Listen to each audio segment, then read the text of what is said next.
Hello and welcome to the Money Show, where we break down everything you need to know about personal finance and wealth building. I'm your host Kavita Thapliyal, and in today's episode we'll dive into latest trends, tips and strategies to help you manage, grow and protect your money. Whether you're looking to invest smarter, plan for retirement or just make better everyday financial decisions, we've got you covered. We help you with tips to grow your savings, understand the stock market and avoid the common money mistakes that could be holding you back from your financial goals, the right kind of insurance for you, or be it your loan repayment strategy or any other financial goal related strategy. That's what we focus on. So let's get started. And just in case you want to get your life financial planning done, you can WhatsApp us your queries. Let's flash the WhatsApp number on screen as well. It's 865-797-4571, and we also have an email ID that you can note down. It's themoneyshow@etnow.tv. All right, so let's begin the show. And today, the Reserve Bank of India has just dropped its second rate cut in this easing cycle, a 25 basis point slash that was expected, but still packs a punch. More importantly, it changed its stance from neutral to accommodative, effectively waving a green flag to growth and hinting that more cuts are coming down the track. Now, loan borrowers are having an excellent year, 2025 so far. The ones with floating rate home loans will see their EMIs fall substantially in the coming days as the lenders start passing on the benefit of this rate cut. With the latest cut, the repo rate now stands at 6%. Now, due to change in the stance, the home loan borrowers can see more repo rate cut in the future and subsequently lower interest rate on their home loan. But how much will you save on your loan EMI? What's the road ahead for home loan borrowers? Factors you need to consider if your loan is linked with EBLR or any other benchmark lending rates. Not only this, what should you be doing on your fixed income strategies? With banks already announcing rate cuts on deposit, what's the way ahead? Let's get you all of these answers. I have with me Lakshmi Iyer, CEO, Kotak Investment Advisors, Adil Shetty, CEO, co-founder, bankbazaar.com. Hi, good evening, both of you, Adil and Lakshmi. And let's begin with the good news. Adil, the first question is obviously for you. With the recent rate cut announcements, loan borrowers are anticipating some relief. Now, could you please break down the math for us and explain how these benefits might be passed on? Because a lot of them have not yet seen the Feb rate cuts benefits passed on yet. Great question, Kavita. So let's break this into two parts. Let's quantify it Sure. and then tell you when you'll see the benefit. So what's happened now is this year's been good for us. I think the RBI is doing something that's helping us in the time of the turmoil with the tariff, which is great. And we've had two 25 basis point rate cuts.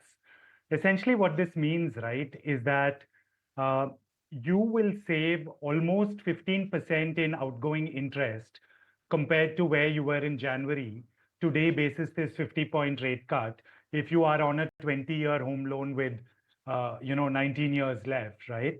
So just to give you an example, let's take a borrower who has a 50 lakh home loan. When the rate cuts kick in, what the bank will typically do, right, is they'll keep your EMI the same, but they'll reduce the number of EMIs you have to pay. With a 50 basis point cut, you have to pay 32 less EMI. So automatically the period in which you're paying EMI goes down. And on a 50 lakh loan, right, essentially that amounts to a saving of about 7.8 lakhs. Now that's substantial.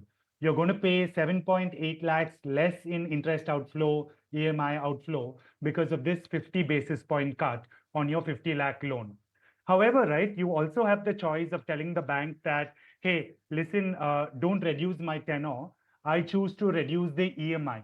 Now, keep in mind at Bank Bazaar, we're not recommending you do that because the benefit is less than half.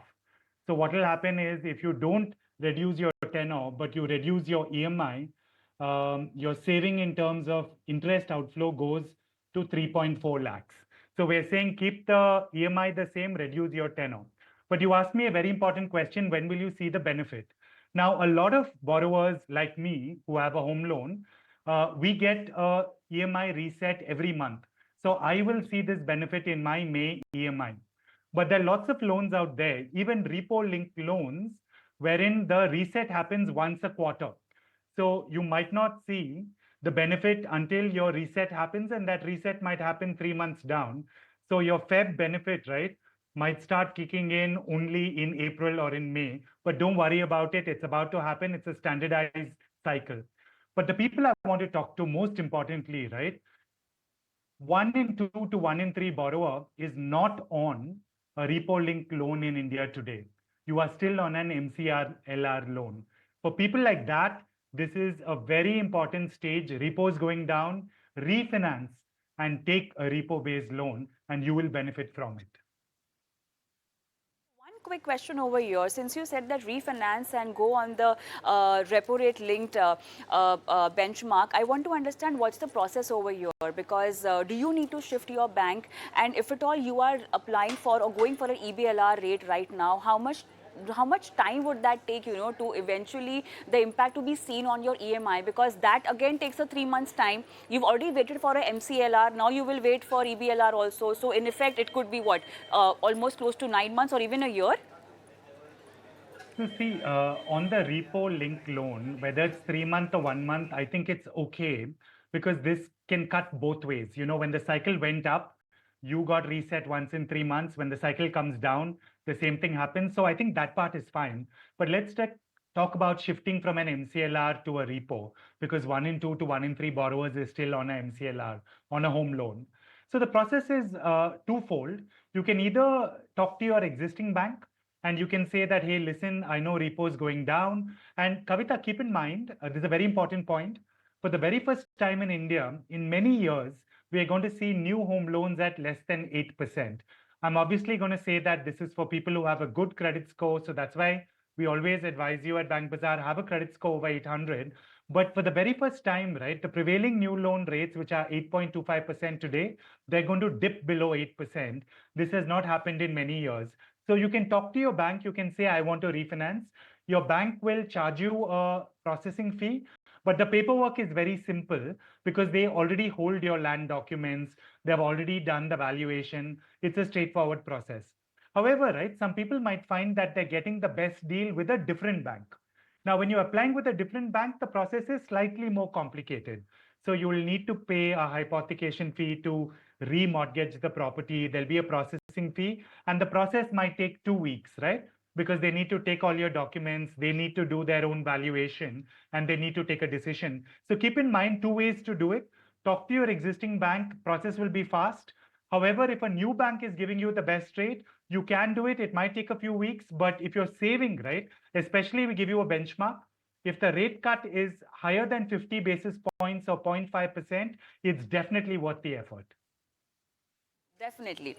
All right, so the loan EMI is taken care of, but Lakshmi, let's examine the fixed income landscape because it's very interesting. Amid the ongoing discussions around tariff and the volatility in equity markets, now fixed income investments could provide short-term stability for those hesitant to enter the equity markets right now. However, the scenario is of a rate cut. Where do you think an investor can benefit? You cannot really, any which ways, when you talk about financial portfolio, we talk about diversifying, and you cannot miss out your investment options or opportunities in fixed income.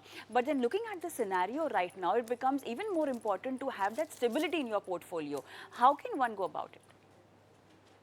Absolutely, Kavita. I think you nailed it because I would say that even if this situation were not created, fixed income definitely acts as the lemon water or the lime water which provides stability to your financial portfolio. So, but in times like these, the need just gets exaggerated, and I think you're bang on in that sense. And with the additional, I would say, Sonepe Suhaga of having the rate cut by your side, I'd say that you're looking at constructing a fixed income portfolio which has good quality assets, which means Government of India bonds and high grade AAA corporate bonds.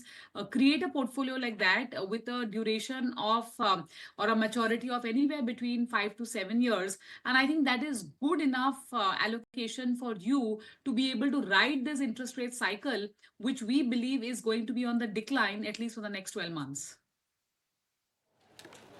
All right, but then let's talk about inflation. And here I want to talk about the global impact that we might have. Because, see, as far as India is concerned, and as per the commentary given by the RBI governor also, we don't have any issue per se. These are the headwinds globally that we are facing.